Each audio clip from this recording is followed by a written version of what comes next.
Partner కదా? లేదు, partner ఏం లేదు.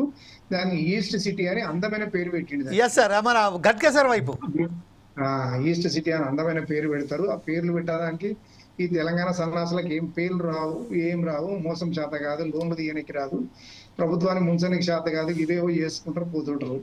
ఇప్పుడు ఇటు జమీల్ మొత్తుకున్నా, అటు ప్రవీణ్ ఏది మాట్లాడినా, లేకపోతే ఇద్దరు మిగతా ప్యానల్ ఏది మాట్లాడినా మనం మాట్లాడతాము అని ఎట్లా అనుకుంటారు, మర్చిపోతాం.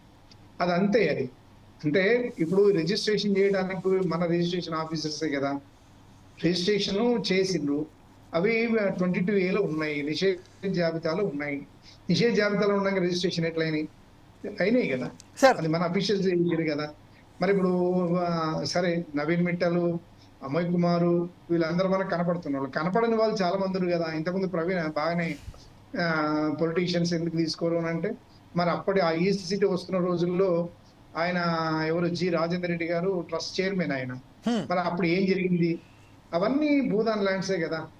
ఆయన తిరిగిండు. ఆయన ఎవరు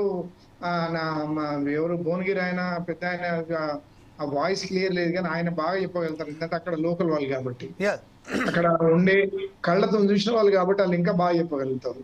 ఇప్పుడు ఒక్క పని 1000 ఎకరాలు. ఈ 1000 ఎకరాలు కూడా ఒక 1000 దాంట్లో ఒక 195 ఈ ఎకరాల కొద్ది భూములు, చిన్న చిన్న సర్వే నెంబర్లు, అవన్నీ ముక్కలు సబ్ డివిజన్స్, పోడీ నెంబర్స్ ఇవన్నీ అయినా కూడా ఏ పోడీ నెంబర్ ఇప్పుడు ఎవరికి అర్థం కాదు.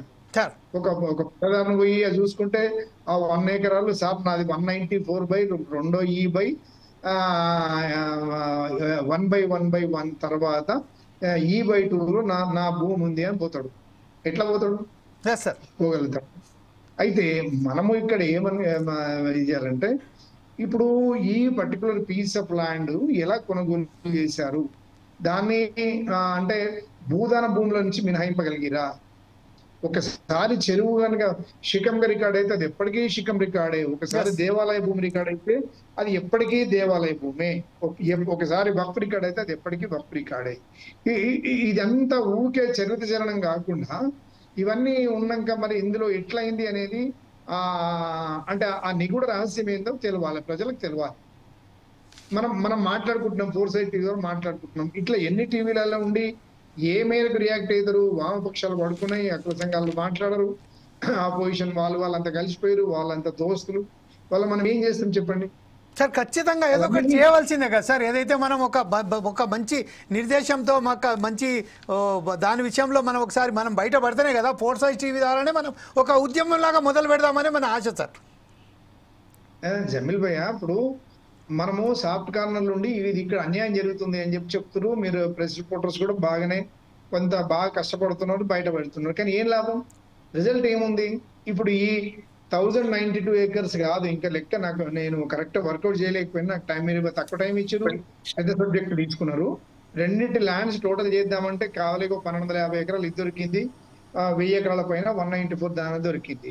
ఇందులో ఎన్ని ముక్కలైంది, ఎన్ని ముక్కలు, ఏ ముక్కకు ఓనర్ ఎవరు అనేది సబ్ రిజిస్టర్ దాని ఏమంటారు ఇన్కమ్ సర్టిఫికేట్ బట్టి ఉంటది. ఎన్ని కోర్టులలో ఎన్ని కేసులు పెండింగ్ ఉన్నాయి. ఇక ఒకసారి ఒక సర్వే నంబర్ కోర్టు పెండింగ్ ఉందంటే తీసుకోకూడదు. మనం ఎన్నిసార్లు చెప్తాం, నేను చాలా వీడియోలో చెప్పిన, భూమి కొనేటప్పుడు ఏమేమి చెక్ చేయాలి?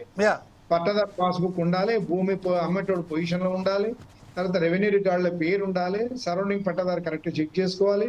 ఇవన్నీ చూసిన తర్వాతనే తీసుకోవాలి. ఇప్పుడు ఎన్ఆర్ఐలు కొంత నాశనం పట్టించారు. ఏంటంటే అడ్డగోలుగా సర్ప్లస్ మనీ ఉంటుంది, బాగుందంటే బాగుంది, ఏది డిసిసిపి లేఅవుట్, హెచ్ఎండి లేఅవుట్ కొనేస్తారు. పాప మా పిల్లలు అక్కడ కష్టపడి కొంటున్నారు, ఇక్కడ మునుగుతున్నారు. ఇప్పుడు ఈ భూమే కనుక కొనుక్కుంటే ఎన్ఆర్ఐ పరిస్థితి ఏంటి? ఇప్పుడు పెద్ద ఆఫీసర్లు ఉన్న చోట కొనుక్కుంటే నష్టం ఏం లేదని చెప్పి కొనుక్కొని ఉంటారు. కొనుక్కొని ఈడికి వచ్చే కదా అంతా గందరగోళం ఉంటుంది. అంటే ఇప్పుడు మన ఏది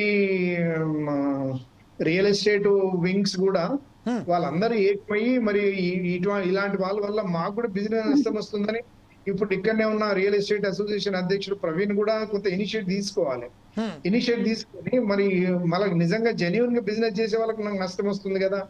ఇలా ఇప్పుడు ఇది చాలా పెద్ద దెబ్బ రియల్ ఎస్టేట్ వాళ్ళకు. మరి ఎంత లోతుకి వెళ్ళి డిస్కస్ చేస్తారు? ఒక ప్రెస్ నోట్ రిలీజ్ చేయాలి, ఇలాంటి భూములు కొనకండి, మేము మంచి ల్యాండ్స్ అమ్మేదే వాటికి ఎఫెక్ట్ అవుతుంది అనేది కూడా కొంత ఇనిషియేట్ తీసుకొని ఒక చిన్న ధర్నా లెక్క పెట్టాలి. ఇలాంటి భూములు చేయకుండా అలాంటి పెట్టుకోవాలి. అట్లా ఈ అన్యాయాలను అరికట్టాలంటే చాలా పనులు చేయాల్సిన అవసరం ఉంటది. మనం కూర్చొని మాట్లాడుకుంటాము, ఏ విన్న మెసేజ్ వింటారు, ఓహో అట్లా అనుకో వెళ్ళిపోవడం కాకుండా, హ, ఇప్పుడు ఎంత దుర్మార్గం అది. ఈస్ట్ సిటీ అయితే ఇప్పుడు కొన్ని వేల కోట్లు, ఇప్పుడు హైదరాబాద్ లో yes. ఆయన ఉండే ఏది ఇక్కడ మన హైదరాబాద్ మారేడుమిల్లి ఉంటాడు ఆయన. హ్మ్. కొన్ని లక్షల కోట్ల అధిపతి ఆయన. అవును సార్, అవును. అప్పుడు ఆయన ఏమంటున్నాం, మనం ఏమంటలేం కదా. యా.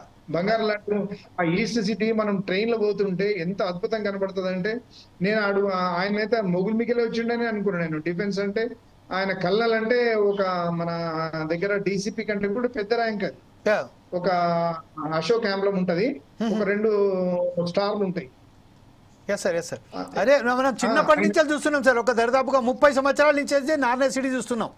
అయితే ఆ రంగాపురానికి సంబంధించిన వాళ్ళు కూడా దాని మీద పెద్ద ఉద్యమం జరిపిండ్రు, వాళ్ళ మీద పోలీసులు కూడా పెద్ద ఎత్తున చేసారు. అది కూడా మన దృష్టిలో ఉన్నది. ఒకసారి మనం శ్యామ్ గారి దగ్గర వెళ్దాం.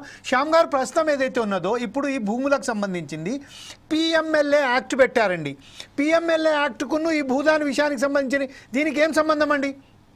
సార్ భూదాన్ యాక్ట్ అనేది Bhoodan act is separate, PMLA separate కదా సార్?